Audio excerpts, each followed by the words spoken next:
تو کیستی تو قطره‌ای از باده های آسمان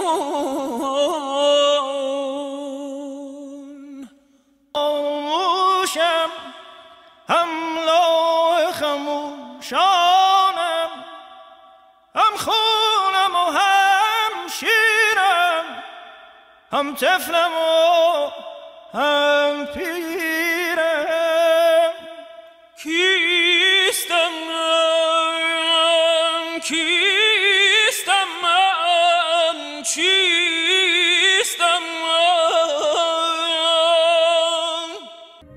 من وراثت حصہ 2 جولائی 4 to July 9, 2015 گزشتہ سے پیوستہ نور میں کیسی ہوں؟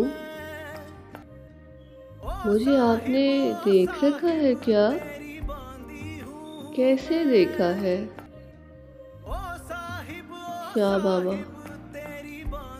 آپ کی طبیعت میں سادگی اور معصومیت کا عنصر نمایاں ہے۔ یہ سادگی بھی عطا ہوتی ہے۔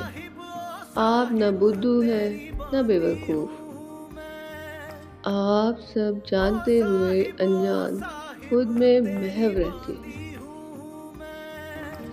آپ کو اس محویت سے نکلنا ہے، خود پر یقین رکھتے تمام اغراض سے بالا تر ہوتے، لوگوں میں میل جول بڑھائیں۔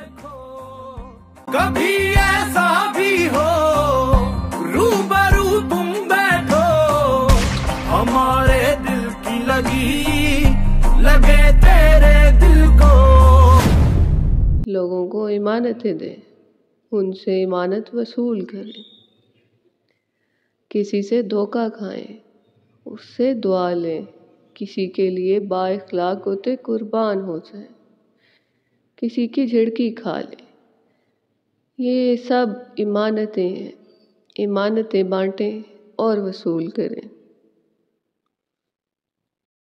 ویشکا تیرے درد نرالے، ویشکا ہیرا رانجھے کھا لے، تو صاحب تو جیتا جند ساری ہاری میں، تو صاحب تو جیتا جند ساری ہاری میں۔ کبھی ایسا بھی ہو روبرو تم بیٹھو ہمارے دل کی لگے تیرے دل کو۔ پھر اس ویب سائٹ پہ تبصرہ کرتے ہوئے بولے، اچھا ہلکا ہے، نوجوان نسل کے نوجوان نمائندے آج کے وقت کو خوب سمجھتے ہیں۔ پھر اقتباس شیئر کیا نور ایمان کا اس سائٹ سے، پھر اقتباس شیئر کیا نور ایمان کی تحریر کا اس سائٹ سے۔ میرا تخیل جن کرداروں کو جنم دیتا ہے، وہ کردار اپنے مکروہ چہرے کے ساتھ میری روح پر وار کرتے ہیں، میرا ہی خون چوستے ہیں۔ اس اقتباس پہ تبصرہ کرتے ہوئے شاہ بابا بولے، آپ اپنا اقتصاب خود پر خود ہی لاگو کر لیتی، خود کو ساتھ الجھا لیتی ہیں۔ آپ کی سوچ خیال کے بل پر جہانوں کی پیراکی کرتی ہے۔ آپ اپنی سوچ کو پرواز دینے کی قدرت رکھتی ہیں، مشاہدہ رکھتی ہیں۔ آپ کو روشن دماغ اس نے دیا، اس دماغ سے چلاکی یا دانائی پھیلانا ہمارا فعل ہے۔ صورت اس نے دی، سیرت بنانے کا موقع ہمیں دیا، پھر کچھ دیر توقف کیا، خاموشی سی چھائی رہی. پھر بولے، ہم سب ہی اپنی خالق کی حکمت سے منسوب ہیں. آپ کو رب سچی نے مشاہدہ، فکر اور قلم دیا ہے. آپ دیکھیں، سنیں، حقیقت کو تلاشیں، پھر قلم سے لکھ کے آگے بڑھا دیں. خود کو پڑھنا چھوڑ دیں، دنیا کو پڑھیں، دنیا کو دیکھیں. جانیے کہ زندگی کا سچ کیا ہے. زندگی کے اس سچ میں کتنا حصہ ہے ہمارا. ہم جو ہیں صرف اپنے لیے ہیں. یہ جو کچھ بھی ہم دیکھتے ہیں یہ سب ہمارے لیے ہی سجایا گیا تماشا ہے. نور، میرا قلم، میری سوچ، میرا لکھا اس قابل کہاں. مجھے تو لکھنا نہیں آتا. اپنی سوچ سے ربط کیسے رکھوں؟ مجھے اس کی سمجھ نہیں آئی. میرا آئینہ مجھے اچھا نہیں کہتا. میں سچ بول دیتی ہوں. کیا میں اچھی ہوں؟ میں تو بہت بری ہوں. شاہ بابا فرمانے لگے، قلم کی قسم قرآن میں سچے سمیع العلیم نے کھائی ہے. آپ سورہ قلم کو پڑھیں، اس کی قرأت سے مشرف ہوا کریں. اگر تو آئینے سے مراد آپ کی ضمیر ہے تو بلا شک آپ ایک زندہ روح کی حامل ہیں جو کہ تاریک مٹی کے قید خانے میں پھنسی ہوئی ہے. آپ ایک انسان بھی ہیں، جملہ انسانی اوصاف سے متصف.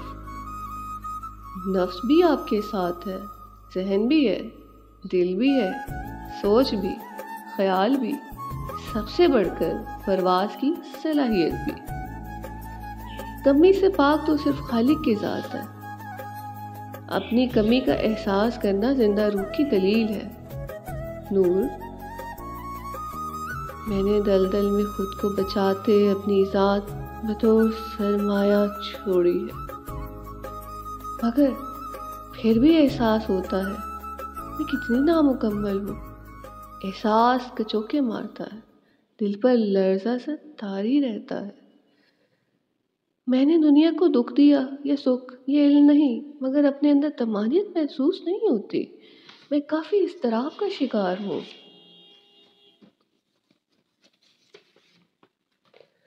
مجھے لگتا ہے میں جس سے بات کروں گی اس کو بھی فساد میں مبتلا کر دوں گی. آپ حق بات کہتے، آپ سچ کہتے. مجھے ڈر ہے کہیں آپ کا مال نامہ میری وجہ سے برا نہ ہو جائے. اس کے لیے روز محشر آپ مجھ سے حساب لیں گے. فرمانے لگے، ہر ایک نے اپنے کیے کا احساس، ہر ایک نے اپنے کیے کا پھل پانا ہے. میرے اعمال، میری سزا، میری جزا. اس بارے میں آپ فیصلہ کرنے والی کون ہوتی ہیں؟ ایک بات یاد رکھیے گا، اگر آپ خود کسی کو چند پل مسکراہٹ بخشنے کا حوصلہ نہیں رکھتے تو چپ چاپ کنارے پر لگ کر اپنا سفر کرنا مستحسن عمل. پھر اس کی حساسیت کو سمجھتے بولے، آپ اس طرح سامنے والے کو اضطراب میں مبتلا کرتے، کیا ملتا ہے آپ کو؟ مرہم کوئی کوئی رکھتا ہے، سبھی دل دکھاتے ہیں. جو کسی کو عزت دیتا ہے رب بھی اس کو عزت دیتا ہے. جو کسی کو ذلیل کرتا ہے رب سچے کی جانب سے ذلت ہی پاتا ہے. بات یقین، فراست، قلم سے ہوتی، خود ترسی اور حساسیت تک پہنچی. قصہ گو بتاتا ہے کہ اس کو لگنے لگا کہ اس کے سامنے ذات بیٹھی ہے. حدیث ذات کو ریحان ذات تک لاتے لاتے اس کو بندشوں سے ماسوا ہونے کا کہتے کہتے وہ ذات سمجھا رہی تھی کہ خود پر لگائی گئی بندشیں توڑ، خیال کو آزاد کر، خیال کی پابندی، سوچ کی پابندی ایک قسم کا جبری دباؤ ذہنی تناؤ کا سبب بنتی ہے۔ خیالات کو اللہ سے جوڑ کر تمام زنجیروں سے آزاد ہو جا۔